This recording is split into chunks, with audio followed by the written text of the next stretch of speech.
So you have three, I would call them three main options. You can start a business from scratch. You can buy an existing business. You can start a franchise. You kind of did a blend of two and three. How did you land on that option? Yeah, so to your point, I was making good money. We had a fairly stable financial portfolio, very strong financial portfolio, with a lot of that coming from my income along with my wife's income.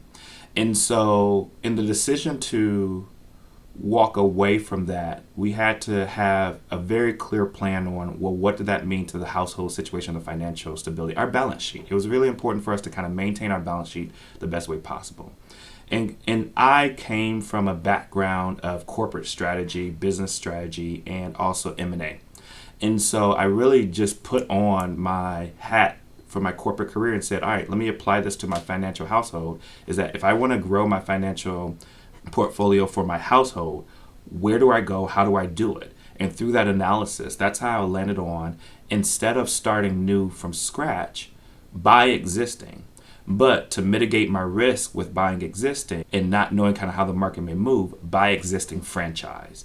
And that was because I could leverage all of the great processes and the stability of a franchise model, but also kind of take what's existing today then to the next level while being able to replace some of my income. Now, granted, it's not all of it yet, but this is a long game play. This is not a short game play.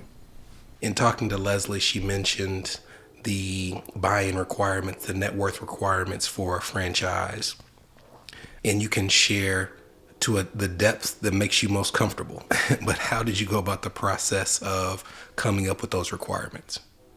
I feel as if I have a fairly strong control over our household balance sheet, my wife and I do. We have, just internally, even outside of our conversations with you as our planner, we have quarterly touch points just looking at our portfolio and thinking about what we need to do.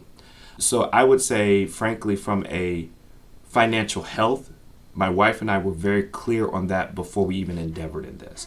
It was really a matter of what was the risk tolerance that we wanted to take to that financial portfolio with making a decision. So I say that to say the options are obviously getting outside investors as one way to do it. Another way to do it is getting financing through a bank or debt or loan. And the third was self-financing this. And so what we determined was we had the flexibility because of the strength of our portfolio to actually self-finance. We chose that route because we wanted to mitigate our risk as much as possible with having debt out there, whether it be to a bank or to another, and not knowing kind of where this business would go.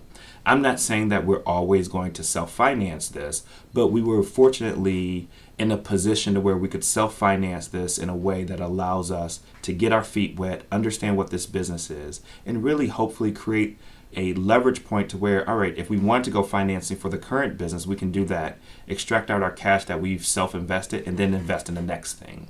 Again, the long play. It's really around taking that money and reinvesting into other things. And I know that, and not to be long-winded here, but I know that there's a lot of philosophy out there, and this was a big thing during the real estate growth back in the early 2000s about using other people's money.